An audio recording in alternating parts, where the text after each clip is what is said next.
Good morning. My name is Michelle Maitland. I am an ISSM. We'll get to what an ISSM is later on in the presentation. But basically what I do is manage the process that I'm going to talk about today. I've been doing it for about 10 years.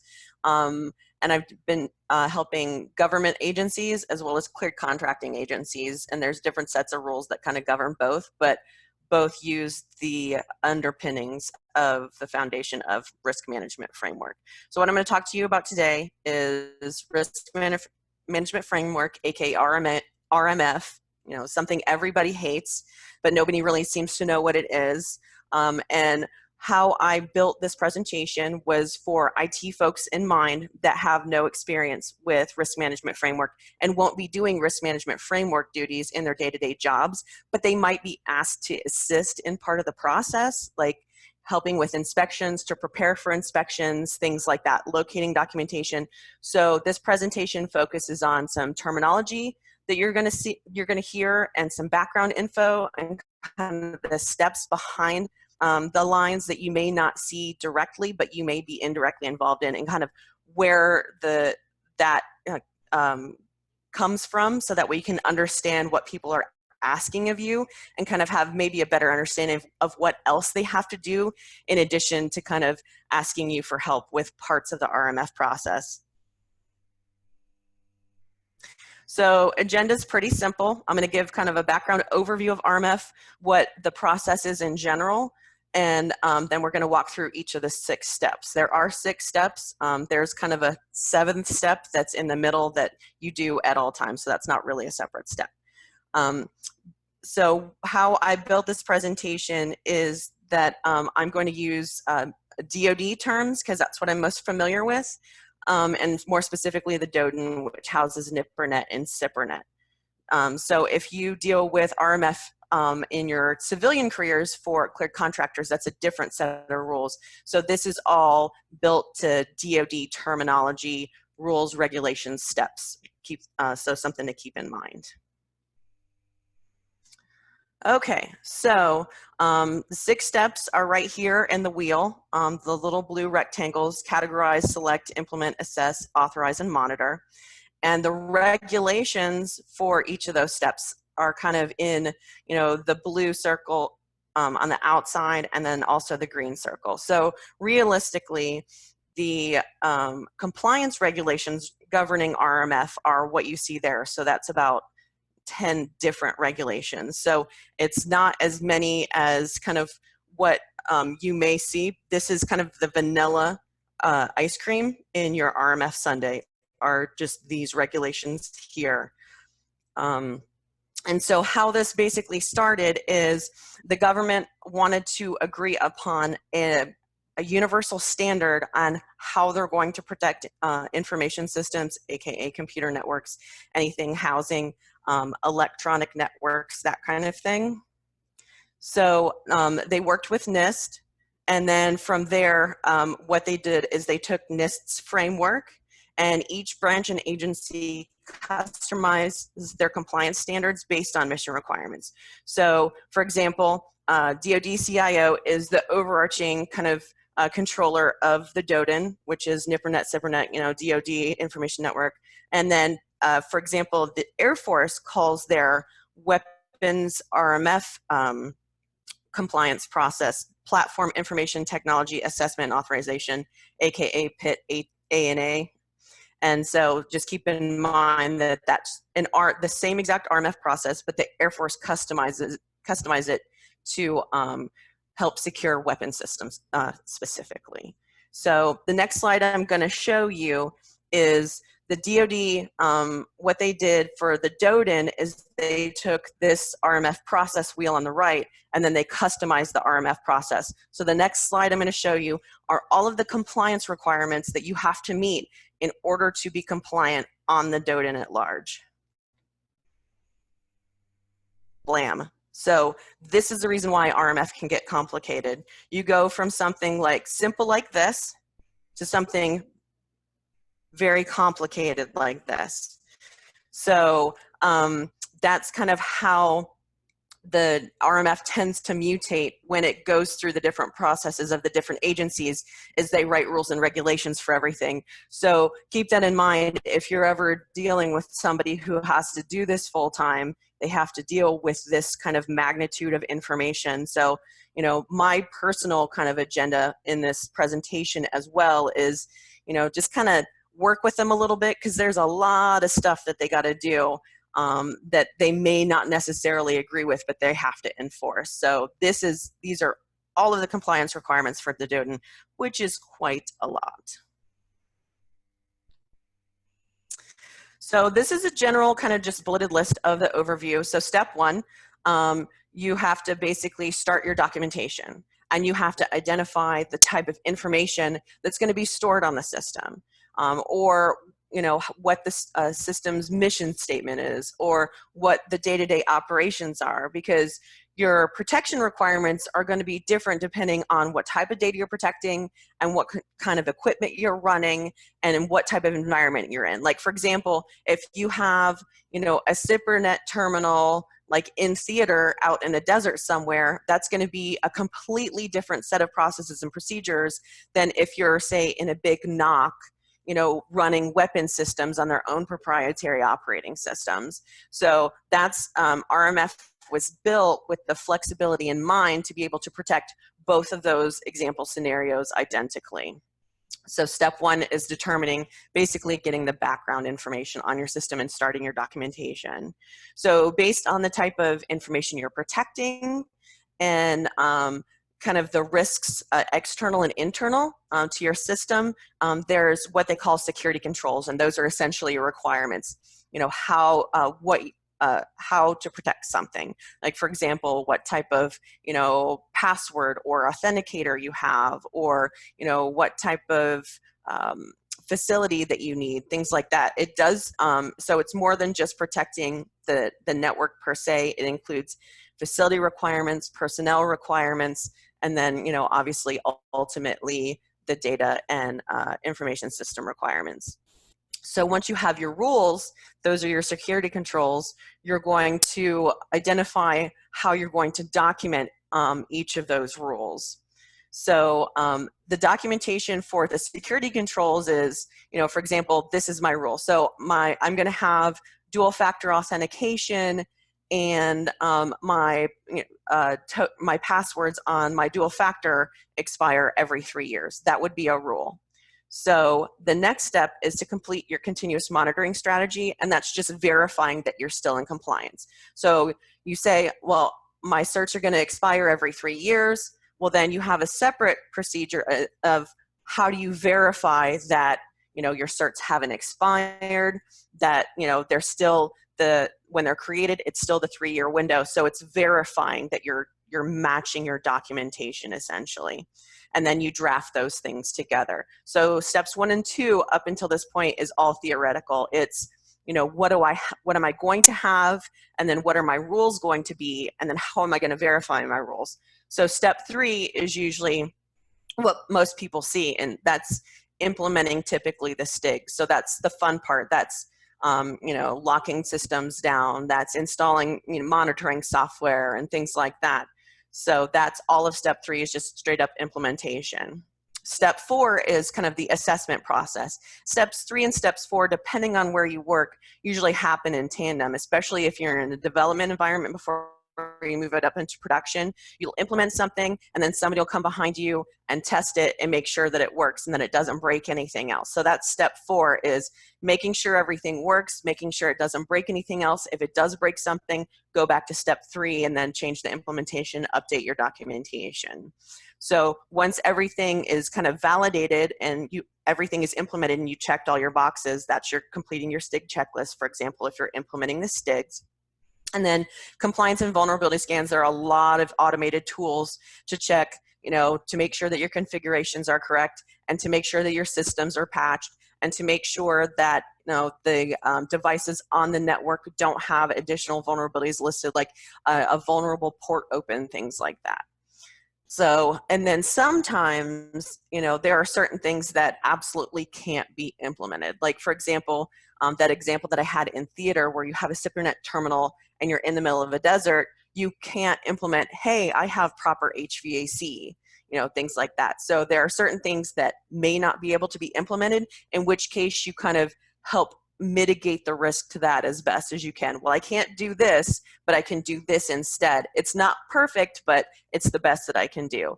And RMF allows for all of that to be built into the process.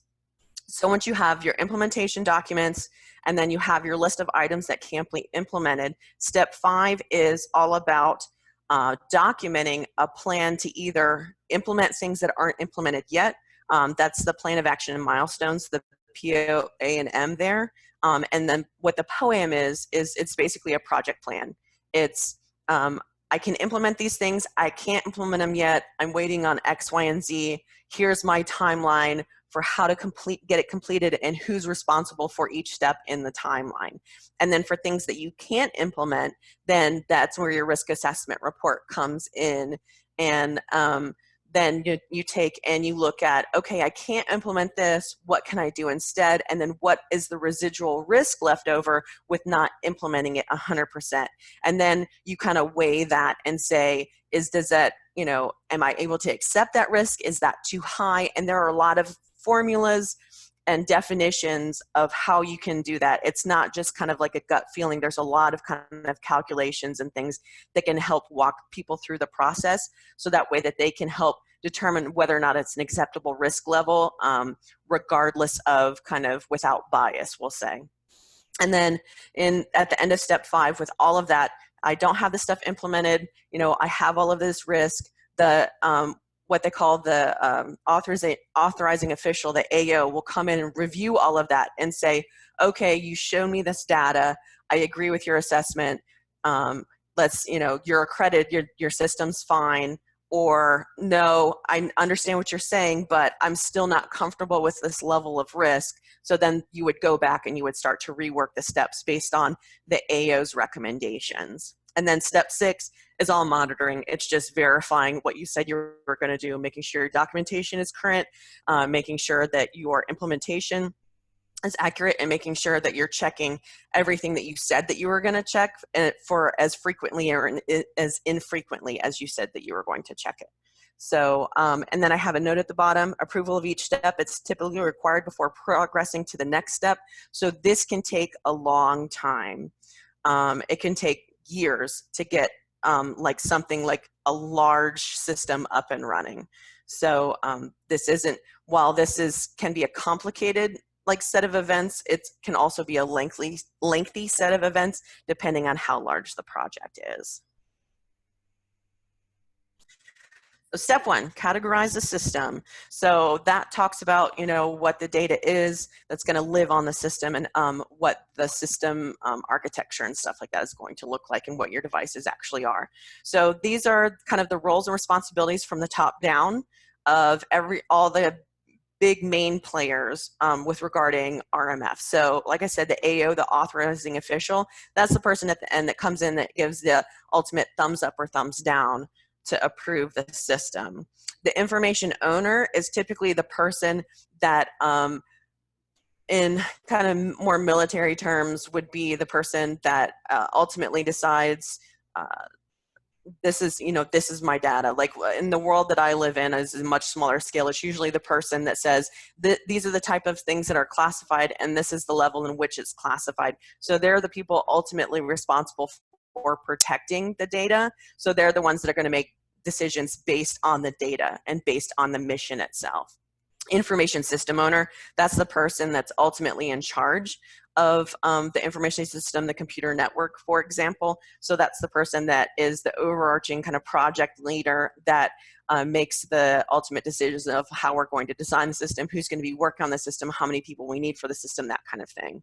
ISSM, Information System Security Manager, that's the policies person. That's the person that, that decides the rules. This is how we're going to implement something. This is what you need. You need 14 character passwords minimum. This is the person that's going to be your main documentation person. That is the rule kind of creator for the system. The engineer is, the person that is typically the implementer on the system that manages the day-to-day of all of the devices on the information system. And the information security officer is more of the enforcer. They work closely with the ISSM to validate the rules. So the ISSM creates the rules, and then the information security officer validates the rules. So they're usually the people that come through that double check and say, hey, can you show me your documentation? Hey, can you show me what this looks like on the system? Those are typically those people. So this is just kind of a generic form for how to perform a security categorization. So what a security categorization is you determine what type of information is going to live on the system and what the different impacts are to the system, and so that way that you can decide later on what the rules are. So I'll walk through, basically there's a few different steps in this. So you'll see like the first section, information impact categorization, oops, excuse me, and then the system impact, and then the risk adjusted. So there's 3 steps in there, and then I'll walk through each of those steps using this general form. So information type. So this is, this is explicitly for the government. These rules were written for the government itself. So all of the business areas and the mission types and the service areas are all meant to match existing government agencies and mission requirements. So this is, mechanisms the government uses to achieve its purpose. So for example, you have Office of Management and Budget. There's a management and budget category for information type. You have obviously a huge IT staff on the network. There's an information technology category. So there's a lot of different categories. There's a national defense category that deals with intelligence, if you're dealing with intelligence work and intelligence data.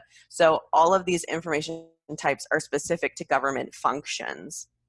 So they have the main business categories, and then their support functions necessary to conduct government operations. So the support of delivery services, that's going to be your detailed. So for IT, you could under IT, you could have system development per se as like a subcategory of that. And then you've got the resource management. So that's managing all the people. That's a separate line of business there. So that would be, for example, I think there's one that's legal. So that's managing all the attorneys and things like that. So that's kind of one category. And then the information type definitions and regulations are in these particular NIST documents, 860 volumes 1 and volumes 2. And basically what the ISSM and the project team does is they figure out what type of data is going to live on the system, and then there are tables in both of those documents, and they match those up to those tables. And then sometimes, and the reason why I have the red text at the end, is that if you're storing your documents unclassified, you have to make sure that you don't have classification by compilation. So if you ever have to work with other folks that deal with RMF, most of their systems that they work with are protected at the secret and above level, because it's just easier from a documentation perspective to make the documents protected as well, so that way that you accidentally don't have data spills. Okay, so there's different impact levels, and then there is the risks associated with those impact levels. So the information impact, those security categories are called the CIA triad. So confidentiality is the one that we're all used to dealing with. That's the one is, the secret, top secret. You have to protect this information from unauthorized disclosure. Everybody's familiar with that one. Integrity, so that's protection from improper modification or destruction. And I always like to give the example of like a banking system. You absolutely want your banking system to be 100% accurate all the time, so that way that there's not miscalculation, there's not potential for falsification, that kind of thing. That would be a high integrity system. Availability, how often is your data available, preserving access to the data. So the example I always give for that is hospitals, right? So if a hospital loses power, all of that equipment still needs to be online. So a hospital is absolutely a high availability system. So within those, once you identify, you have your CIA triad, you identify how, what the impact to each of those things would be if something serious happened, a serious event happened. Like, for example, for confidentiality, if a data spill happened, what would be, the risk, or what would be the impact to that system if you had a data spill? And that's how you determine your low, moderate, high. And there are definitions for each of those. The one that we're used to dealing with on for secret, top secret, is usually TS is directly to the warfighter, and loss of life is usually the definition for top secret data. So that's exactly the same process. Integrity, what happens if your data, there's a mistake in your data? What impact is that to you? How serious of an impact is that to you? And then access to the data. Do you need access to your data all the time? Is it okay if your system goes down? That kind of thing. And that's how you would determine your low, moderate, and high for each of those. Okay, so I am a space nerd, so that's the reason why I have space exploration and innovation in my information impact.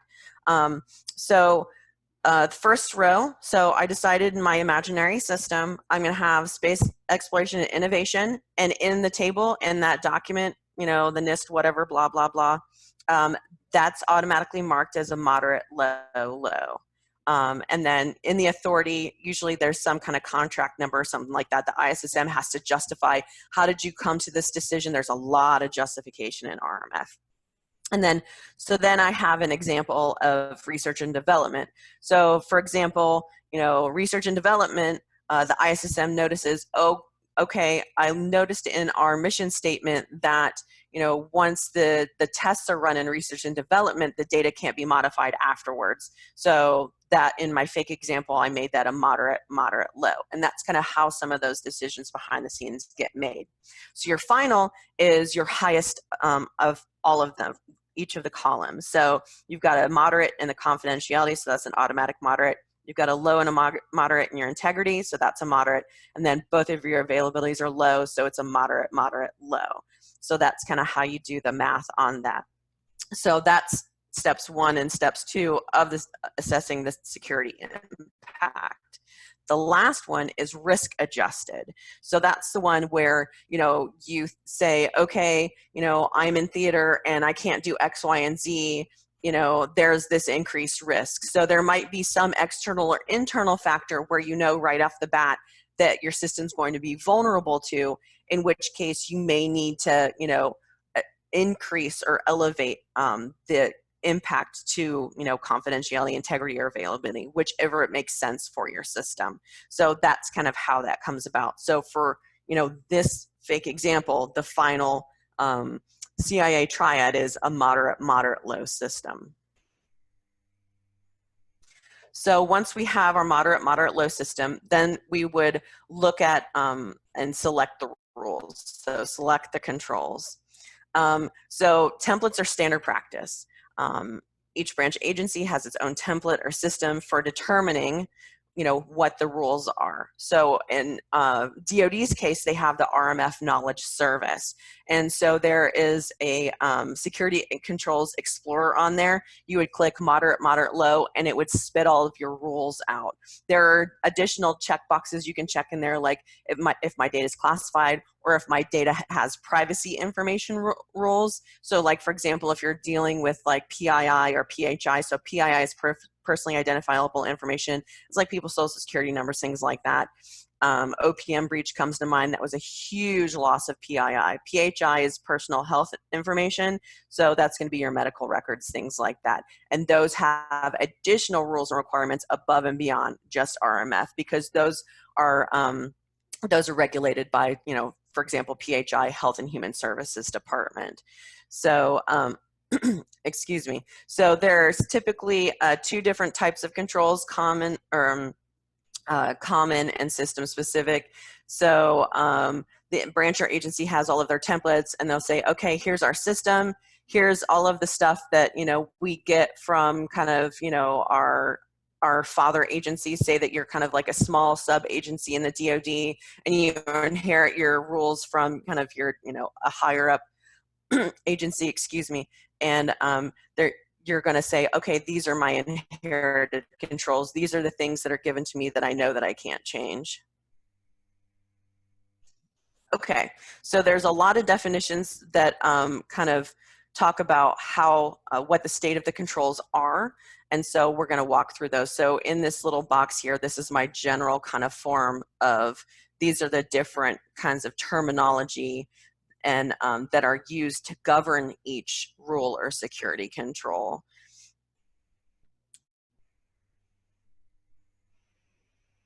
Okay, so everybody knows the definition to implementation and planned. Implemented as we do this already, but the kicker for RMF is describe what you do and how it meets its requirements. With RMF, there is documentation. You have to document everything. We can do this. That's planned, obviously. Describe what you plan to do and how it meets the requirement. Justification, again, is key and it's critical in every step of the RMF process. How did you come to this decision? You know, why are you doing this? Where does this information come from? That kind of thing.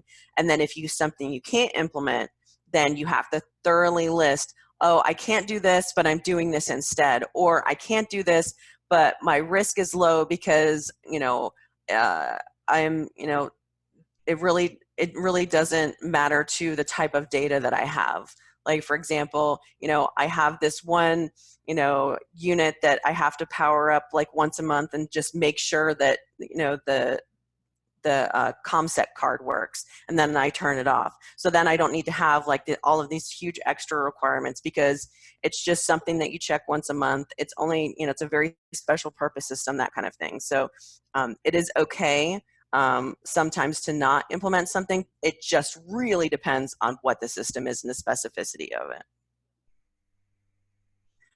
Okay, so this is control origination. So I talked a little bit about common. So that's something that you inherit from, like, you know, another kind of higher up agency or something that you have already implemented across your entire agency. And you know that it can be done and you know that you're going to do it. And it's going to be the same across everywhere. And then, you know, system specific, it's specific to this particular network, et cetera. And then a hybrid is a combination of both. And that's just a documentation thing. Whenever the ISSM is documenting, they have to document where the control origination comes from, and that's each of the definitions for those. So then organizational tailoring. So we talked about I can meet this and that's okay. You know, I can't meet this, etc. So tailored out means it's not required. So say, for example, you have, you know, a low system that's going to have fewer rules. So there are going to be a lot of rules that are going to be tailored out and aren't required.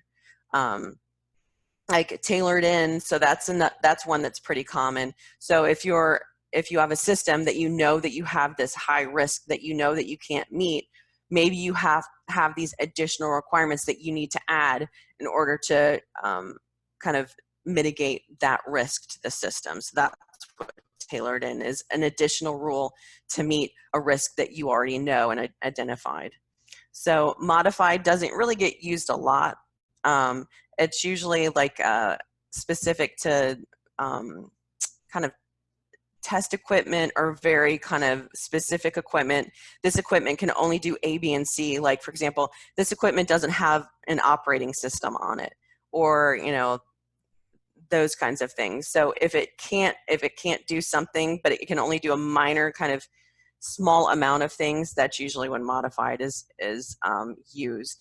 And then compensatory, I've talked about that a lot. It's, you know, I can't do this, but instead of I can do that. So that's a compensating control.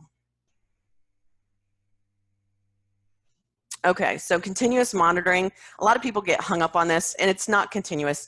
Some things might be 24/7. Like if you're in a NOC and the network needs to be up 24/7, then continuous monitoring might be 24/7, but most of the time it's not. Continuous just usually means at the frequency that you list in your documentation. So I need to check and make sure that, you know, this is my access list to this room. Well, you don't need to check that 24/7.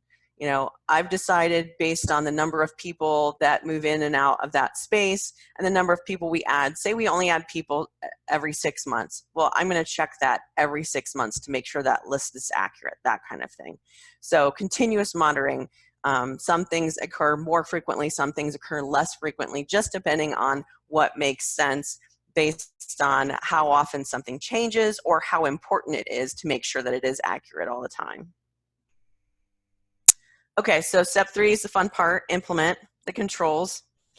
So I have this kind of workflow here because most people are familiar with kind of the STIGs and implementing STIGs. That's widely what's used on the DODIN.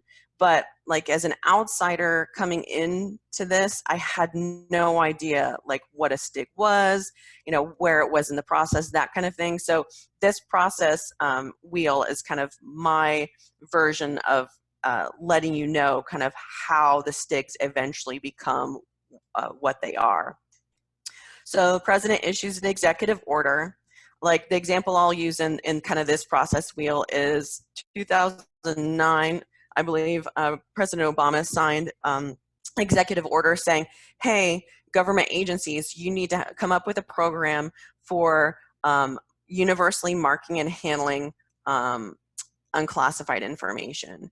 So that eventually became the CUI, Controlled Unclassified Information Program.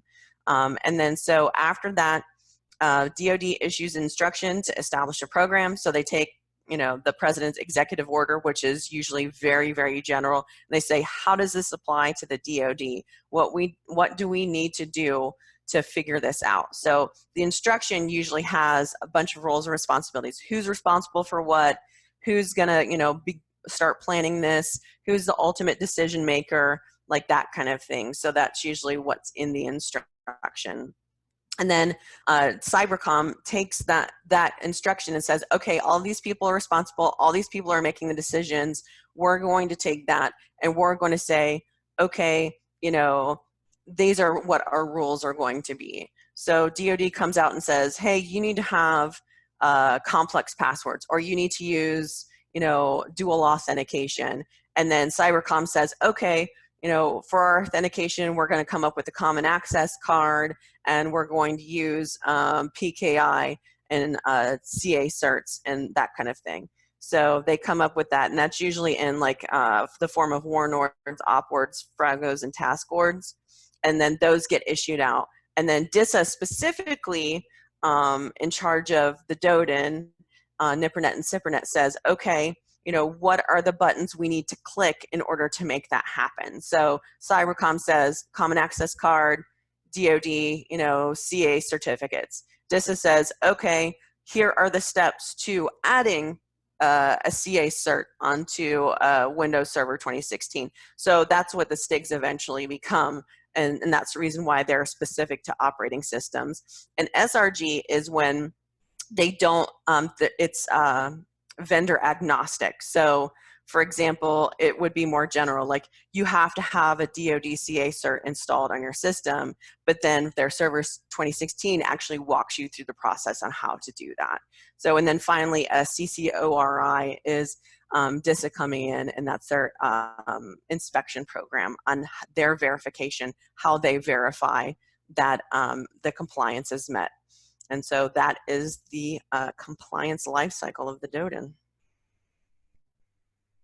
Okay, step 3. So I talked about SRGs, general set of rules that detail how to implement hardware and software to meet security controls, STIGs, vendor-specific implementation steps. And so using either the SRG or the STIGs, depending on, you know, the model of equipment and what's available, ISSEs or system administrators will actually implement things. So, and then administration guides are typically created during this step. So, and you know, obviously the reason why everything is documented to death is because when you get inspected, you need to show, hey, you know, if so-and-so, you know, got the coronavirus and couldn't come into work and we had to have another admin step in, this is the guy that he's going to use from A to Z to make sure that, you know, he can do the duties even though he's brand new in the process. So it's for, you know, failover, it's for standardization, it's for replication, and you would just follow the guide. If you need to stand up a new server, say that server died and you need to stand up a new server, you would use the guide to implement the new server. So that kind of, even though it's tedious and admin guides suck. That's the reason why they exist, is so that way people don't have to remember things. Me personally, the reason why I like them is because I don't like to have to remember things. I would rather just use the documentation because my brain's so full of nonsense anyway. I want to make sure that, you know, I can still do my job even though I'm retaining all this, you know, information that doesn't apply to what I'm necessarily doing. Okay, assessing the controls. So like I said, that usually happens in tandem with steps 3 and 4. They can occur simultaneously. And so what happens during this step is the assessors will get together and they will decide on, this is how we're going to inspect the system. These are our requirements. This is what we're going to make sure this is what we're going to look at. This is how we're going to look at it. This is how we're going to determine a pass fail, that kind of thing. So that's your security assessment plan. And like I said, there's a lot of tools out there to verify compliance. Some of it is manual, which is really strange. I think that, you know, just obviously, I'm sure you guys know, the military likes to throw bodies at things. It's just easier to throw a body in there instead of like coming up with like a tool to like do the job in place of a body, but there are a lot of tools available. So the most common one that inspectors use is a SCAP Compliance Checker. So this is a SPAY-WAR tool, and basically all it is it scans the operating system, you feed it in what are called the benchmarks, and that's the rule set. That's what it's looking for example, on the operating system. And so it scans the operating system against those benchmarks, and it spits out a pass-fail. And then, so ACAS, Assured Compliance Assessment Solution, that doesn't mean anything, but that's Tenable Software, it's Security Center specifically, and what that does is that scans the network for operating system level. It scans for specific vulnerabilities to, you know, software, like, you know, is there a vulnerability in this Adobe or in this SQL, you know, version of SQL, that kind of thing, and it spits out results saying, hey, you're missing these patches, or you're missing this configuration, and that makes your system vulnerable. And then host-based security system, so that's the McAfee ePolicy Orchestrator, and that's the one, it's more of kind of like an active watcher. So that's your McAfee antivirus, and that's going to be your FIPS, which is, oh, I forget what the FIPS acronym, or not FIPS, it's HIPS. It's basically, it's an active monitoring on your system, and it sends alerts when, you know, something new is added to the system, or a new system comes online on the network. And it's so that way, so that's a more active kind of scanner that's kind of doing its job in the background all the time. And then, so I got a quick question for you, Michelle. Sure. For SCAP and the ACAS, is that similar to like replaces like the gold disk, if you're old enough to remember that? Yes, absolutely. So the SCAP is essentially gold disk 2.0. Yep, you got it. Is it much better than the gold disk? Because I remember doing that and spending like several days doing it.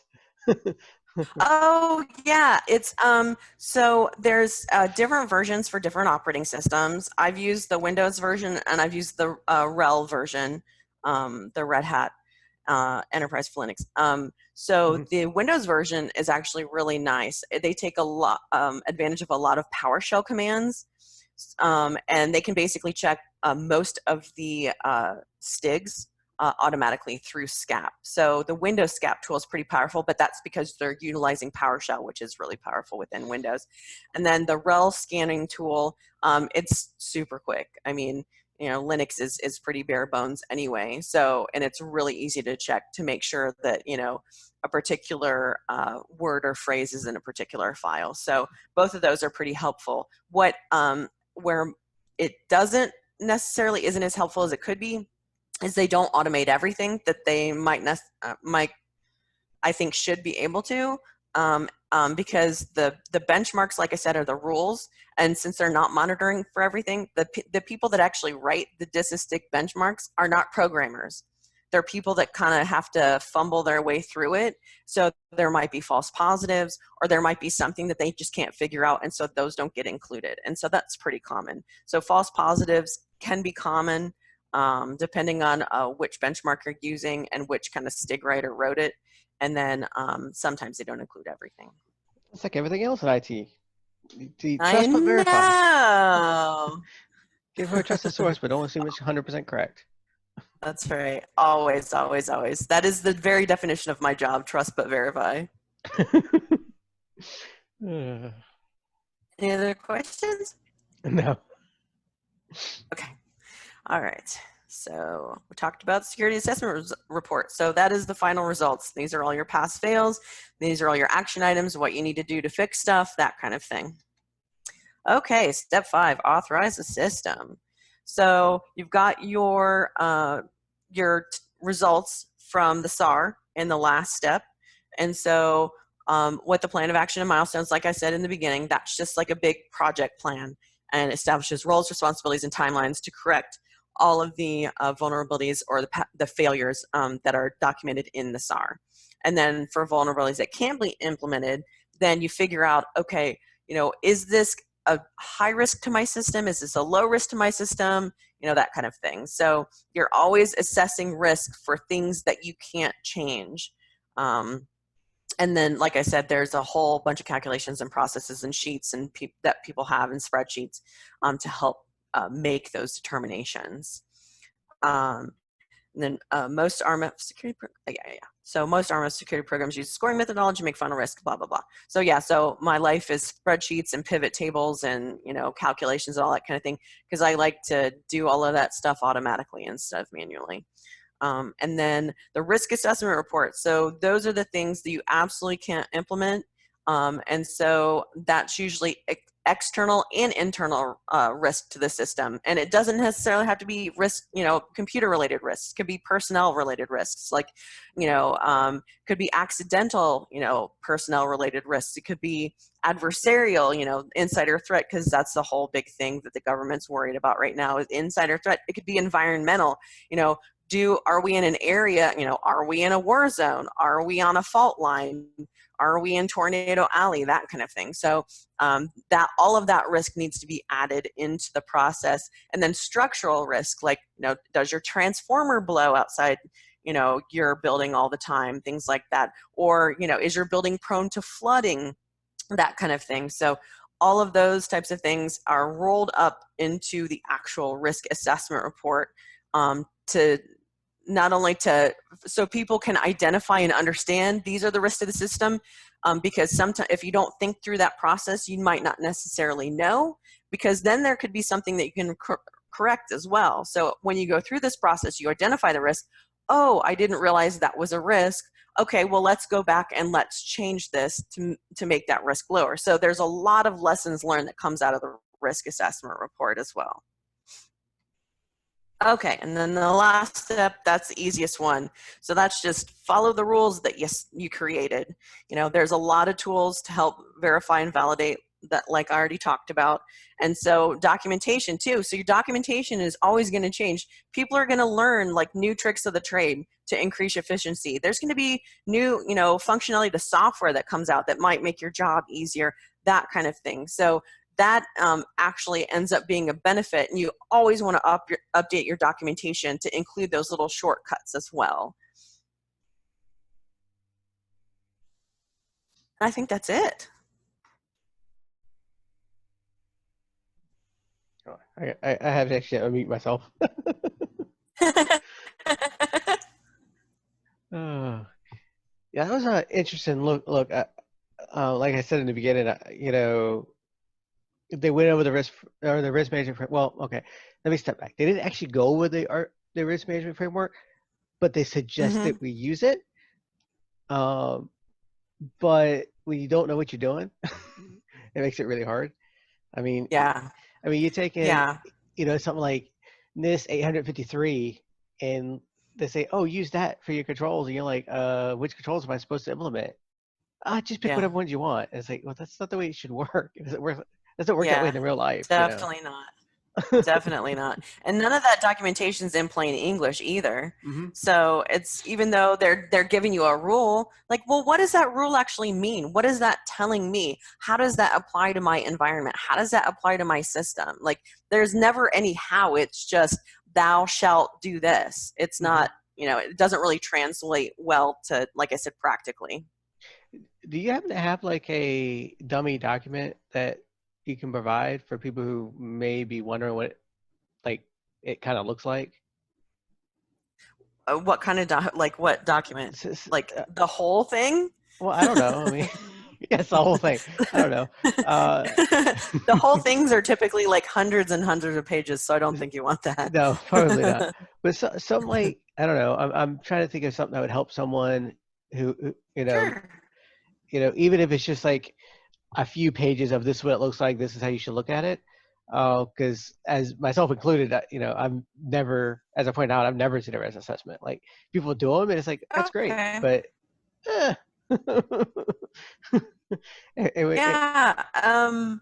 Yeah. There's actually risk assessments are some of my favorite documentation. So you probably can't see my screen right now, can you? Yeah, I can. I'll It just share says my. You it's can. just still, yeah. You should still sharing the. Thank you for Okay, thank you for but that. you're not the because I'm bringing up a website to. I'll bring up I'll download this risk assessment template I like real quick, and I'll bring it up so that way and I'll email it to you too, so that way you have Okay. it. Let's see, where am I going? I can never find this. I think this is Yeah, right. yeah, we have like a million bookmarks and stuff scattered everywhere. Mm-hmm. Well, and the website that I'm on is not the friendliest to navigate. It really just drives me bananas. Okay, here we go. That's not what I want. Yeah, I started a start.me page, just like a bookmarking site, try to help put all the information together. The downside to it is trying to make sure all the links still work. Yeah, that's very true.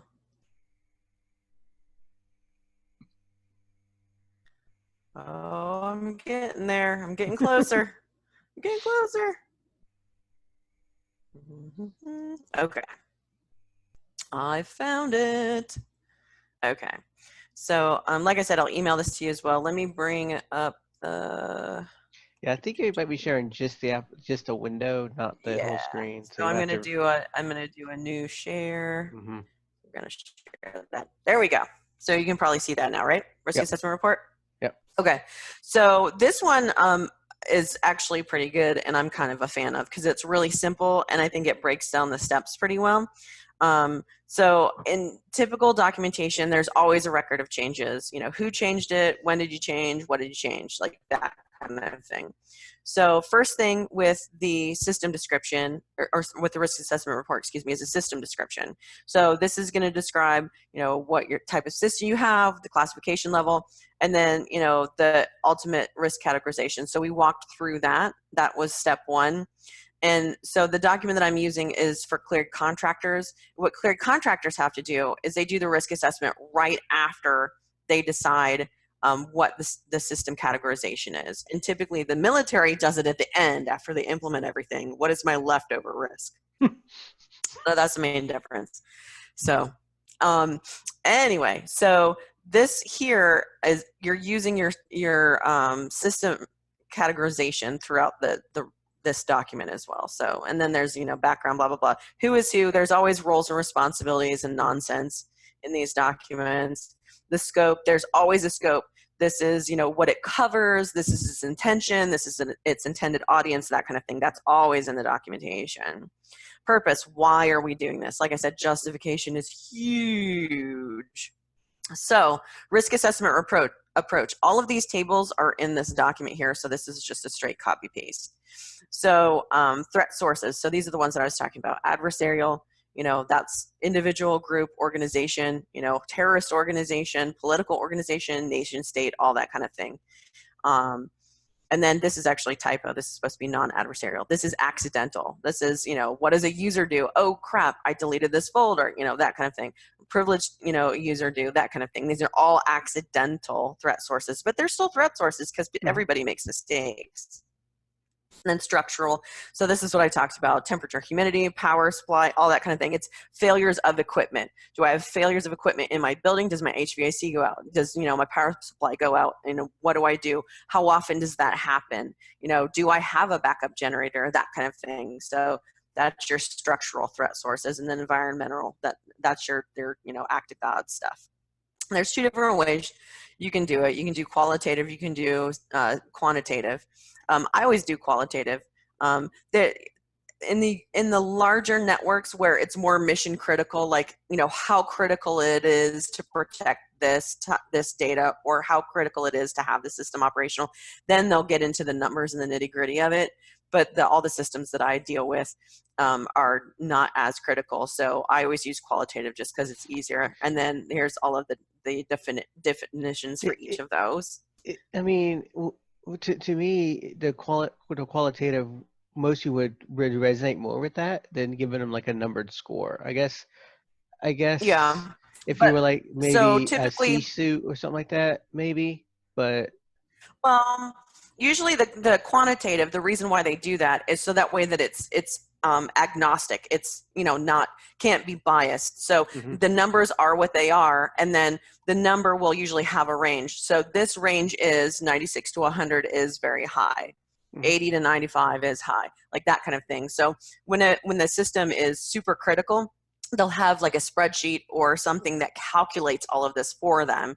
So, you know, the numbers are what they are, you know, but if you go with qualitative, that's always a gut feeling. And that's, you know, obviously gotcha. more subject to bias and that kind of thing. So if it's something that's super important, you got to have the numbers do it for you, because humans are going to throw bias into it all the time.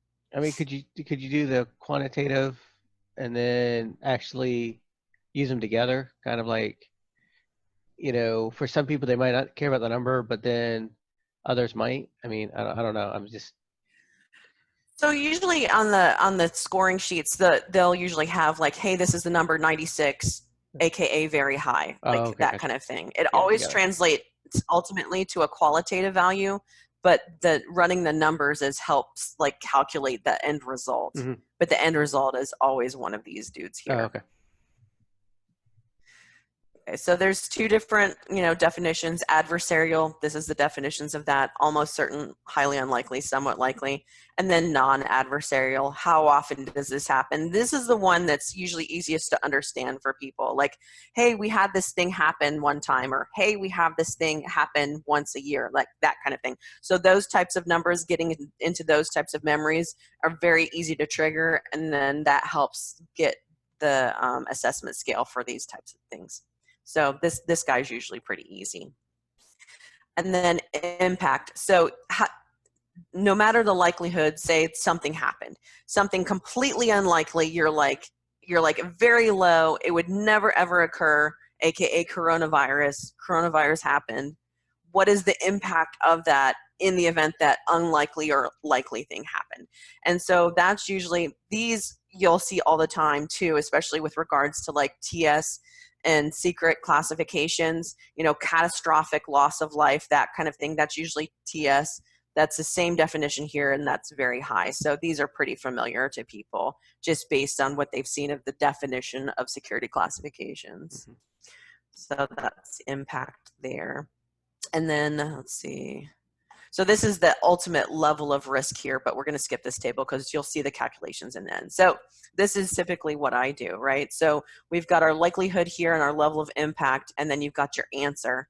So that's how you calculate your answer. So, you know, if you've got something that, you know, very, very unlikely to happen, but oh my gosh, very high level of impact if it did happen, it's still low, because what are the chances of that happening? That kind of thing, still low risk.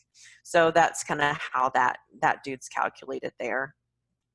And so this is the results table. This is the risk assessment. This is the meat and potatoes of the risk assessment. You list your event. You list, you know, kind of the vulnerability, you know, power outage, flooding, that kind of thing, you know, personnel, unable to access the building. What are your mitigating factors? Security controls, that's just documentation. Okay, we've got a backup generator. This is the rule about backup generators here. And then that's your likelihood, your impact, and your risk. And this is a risk assessment right here. Is the security control number there, is that based on the documentation for who's putting it together, or the business unit, or is that That's based in on NIST 850. That's in NIST 853 right there. All right, I was just double checking. That's what it looked like, but if that's what they were using. Yeah, so let's bring up. I'm Googling for NIST 853 so you can see what PE12 is. Now, just feedback on the presentation. Was that okay? Was it like high level enough? Did I get too much into the weeds based on the audience? What do you think No, about I how it think you did really was? well going over the whole framework and how it works, and like you stated, it's not something that people do every day. Not everyone Yeah, enjoys reading documentation and doing risk analysis. Although yeah, we all probably should do it. I mean, what's the risk analysis of our current situation? exactly. uh, All right, so let me go to sharing. All yeah, right, I actually and see let it right me. now. Oh, you see it right now? Okay, Yeah. good. So here's PE12 emergency lighting. There you go. So we talked Oh, about backup generators. That's backup generator for your power. And then let me go next. So that way you can kind of probably see the rules. Come on.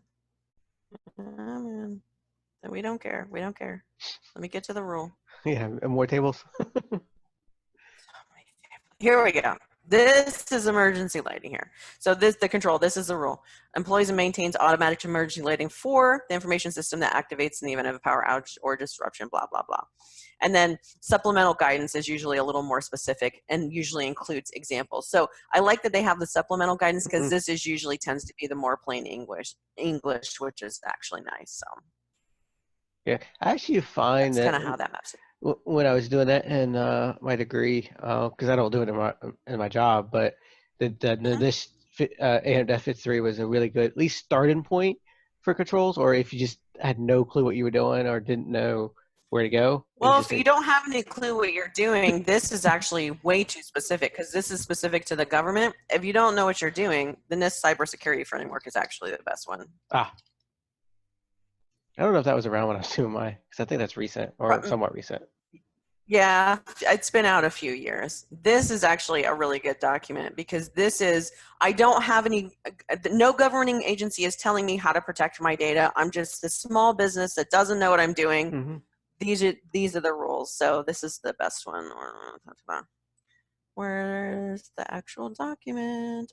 I hate it when they bring it. It was at the top, but Here it is. yeah. It was like a link there, 2 seconds, and then your page updated, went away. Sorry. Yeah, so this is only 55 pages. So this is the entire structure of how to protect your data in 55 pages. Like, for example, this is 462 pages. And this is only step 1 of step 6, right? Yeah. So this is 462 pages of 1 step. And this is 55 pages for everything. So this is a really good beginner document. I highly recommend this for people that, just want to learn in general how to protect their data. It's really helpful. Really, really helpful. It's really cool. Yeah, I don't think. What else you got? I actually don't think that was around. They were like, Yeah. the This version's 2018, yeah. and I can't remember when the original version came out. Oh, there it is, 2014. Yeah, no. Yeah. Yeah, and the reason why they put this out is because the government started making cleared contractors. Anybody doing business with the government had to protect their data, no matter what the classification was. And so any kind of small business, like say you have like a contract to like cut the grass on an airbase or whatever, like, and they say, hey, you have to have these rules, blah, blah, blah. You're not going to know what the heck you need to do. So that's the reason why NIST came out with something like this. And if you think about, and the thing I always like to bring up is the Target hack. And that's because that's. Oh, yeah, totally. I mean, that's what they did. They didn't go through Target directly, went through a contractor. And that's happened several times, Yeah. If you ever watch the DEF CON social engineering flag events, they'll call like a Walmart in the middle of like Kansas somewhere out in the middle of nowhere, but they don't know what the information is, and they just assume everyone calls them still the truth.